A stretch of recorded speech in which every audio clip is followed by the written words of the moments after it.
പലരുടെയും പേടി സ്വപ്നമായിരിക്കും phone hack ചെയ്യപ്പെടുക എന്നത്. ഫോൺ ഹാക്ക് ചെയ്യപ്പെട്ടാൽ ആദ്യം എന്ത് ചെയ്യണമെന്ന കാര്യമാണ് പലർക്കും അറിയാത്തത്. ഫോൺ ഹാക്ക് ചെയ്യപ്പെട്ടതായി കണ്ടെത്തിയാൽ ഉടൻ തന്നെ ചെയ്യേണ്ട ചില പ്രധാന കാര്യങ്ങളുണ്ട്. അവ ചെയ്തില്ലെങ്കിൽ ചിലപ്പോൾ നിങ്ങളുടെ ബാങ്ക് അക്കൗണ്ട് വിവരങ്ങളടക്കം ലീക്കാവാനും സാധ്യതയുണ്ട്. നിങ്ങളുടെ ധനകാര്യ സ്ഥാപനങ്ങളുമായി ബന്ധപ്പെടുക എന്നതാണ് ചെയ്യേണ്ട ഏറ്റവും പ്രധാനപ്പെട്ട ഒരു കാര്യം.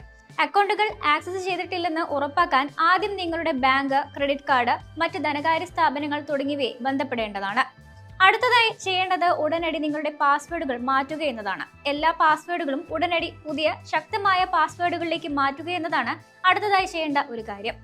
ഏത് ഫോണാണോ ഹാക്ക് ചെയ്യപ്പെട്ടത് ആ ഫോണുമായി ബന്ധിപ്പിച്ചിരിക്കുന്ന എല്ലാ ആപ്പുകളിലും വെബ്സൈറ്റുകളിലും ഇത് നിർബന്ധമായും ചെയ്യേണ്ടതാണ്. സംശയാസ്പദമായ ആപ്പുകൾ നീക്കം ചെയ്യുക എന്നതാണ് അടുത്ത പടി. ഇതിനായി നിങ്ങളുടെ ഫോണിലെ എല്ലാ ആപ്പുകളുടെയും ഒരു ഓഡിറ്റ് നടത്തുക. സംശയാസ്പദമായ അല്ലെങ്കിൽ അജ്ഞാതമായ ആപ്പുകൾ ഉടനടി തന്നെ നീക്കം ചെയ്യേണ്ടതാണ്. നീക്കം ചെയ്തതിനു ശേഷം അത് ഉറപ്പാക്കാൻ വേണ്ടി ഫോൺ റീസ്റ്റാർട്ട് ചെയ്ത് വീണ്ടും പരിശോധിക്കുകയും വേണം. ഫോൺ ഫാക്ടറി റീസെറ്റ് ആണ് അടുത്തതായി ചെയ്യേണ്ട ഒരു കാര്യം. ധാരാളം പോപ്പപ്പുകളോ മാൽവെയർ ആപ്പുകളോ പ്രത്യക്ഷപ്പെടുകയും നിങ്ങളുടെ ശ്രമങ്ങളെല്ലാം പരാജയപ്പെടുകയും ചെയ്തു കഴിഞ്ഞാൽ ഉടൻ തന്നെ ഫോൺ ഫാക്ടറി സെറ്റിംഗ്സിലേക്ക് മാറ്റുക. ഫോണിലുള്ള എല്ലാ ഡാറ്റകളും ഇതിലൂടെ നഷ്ടപ്പെടും എന്നതിനാൽ മറ്റൊരു വഴിയും ഇല്ലെങ്കിൽ മാത്രം ഇത് ചെയ്യേണ്ടതാണ്. ഫോൺ ഹാക്ക് ചെയ്യപ്പെട്ടാൽ ഉടൻ തന്നെ നിങ്ങളുടെ സുഹൃത്തുക്കളെയും വീട്ടുകാരെയും അറിയിക്കേണ്ടതാണ്. കാരണം ഹാക്ക് ചെയ്യപ്പെട്ട ഫോണിൽ നിന്ന് മറ്റുള്ള ഫോണുകളിലേക്ക് മറ്റു തരത്തിലുള്ള സന്ദേശങ്ങൾ പോകാൻ സാധ്യതയുണ്ട്.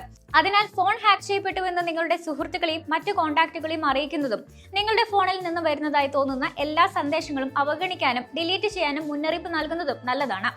ഫോൺ ഹാക്ക് ചെയ്യപ്പെട്ടതായി സംശയം തോന്നിയാൽ ആ കാര്യം ഉറപ്പിക്കാൻ വേണ്ടി സൈബർ വിദഗ്ധരെയോ സൈബർ സെല്ലിനെയോ സമീപിക്കേണ്ടതാണ്.